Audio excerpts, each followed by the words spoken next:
10 र 12 को प्रतिनिधित्व गर्दै आफ्नो मन्तव्य राखिदिनुको लागि म कक्षा 10 की अब्बल छात्रा रञ्जिता भुजेललाई म यस स्टेजमा निम्त्याउँछु आफ्नो मन्तव्यको लागि। अहिले भने रञ्जिता भुजेल, यसपछि नीतिशालामा आफ्नो कविता वाचनको लागि तयारी अवस्था पुर्याइदिनुको लागि म अनुरोध गर्दछु। अहिले भने रञ्जिता भुजेल। अलिक अगाडि सार तिमी।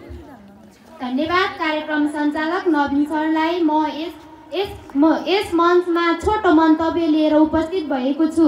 यस विदाई कार्यक्रमका अध्यक्षज्यू, प्रमुख अतिथि, विशेष अतिथि, शिक्षक शिक्षिका, अभिभावक एवं मेरा प्यारा प्यारा साथीहरू, आज विद्यार्थी जीवनको अन्तिम दिन विद्यालयमा आज विदाई कार्यक्रम भएकोमा हामी कक्षा 10 का सम्पूर्ण विद्यार्थीहरूले भित्री मनदेखि नै गर्व महसुस गरिरहेका छौँ। यस सृजनशील जनता मावि विद्यालयबाट विदाई तथा शुभकामना कार्यक्रमले हाम्रो जीवनलाई निरन्तर अघि बढ्ने हौसला प्रदान गरिरहेको छ।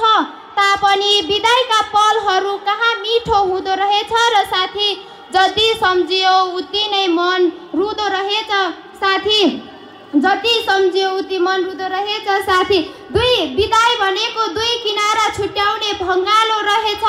सफलतामै शुभकामना होस् हामीलाई, सफलताले नै दुनियाँ चुम्छ साथीहरू। नबिर्सनु धरातल हामी बढेको कहिले नबिर्सनु हामीलाई सफलताले नै दुनियाँ।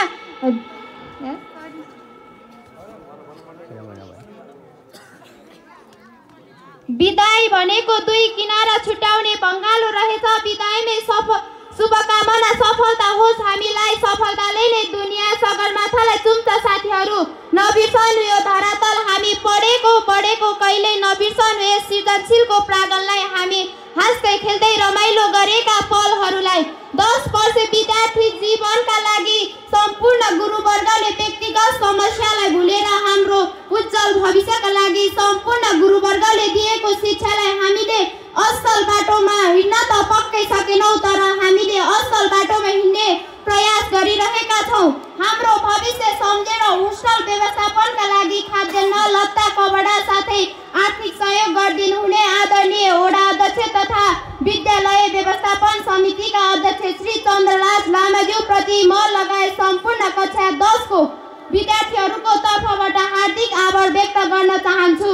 साथै 4 महिना लामो समयसम्म हाम्रो व्यक्तिगत समस्यालाई टाढा राखी हाम्रो भविष्यका लागि रात दिन हामीसँग खटिरहनु हुने आदरणीय गुरुआमा शर्मिला गौतमज्यू, आदरणीय गुरु मनोज लामाज्यू, साथै 1 महिनाको अन्तरालमा हामी सँगै होस्टलमा बस्दै र हामीलाई विज्ञान प्रविधि सम्बन्धी ज्ञान दिनुहुने आदरणीय शिक्षिका ज्योति तेमल सेनाज्यू, हामीले नचाहँदै जानेर नजानेर धेरै गल्तीहरू गरेका छौँ, धेरै दुःखहरू दिएका छौँ।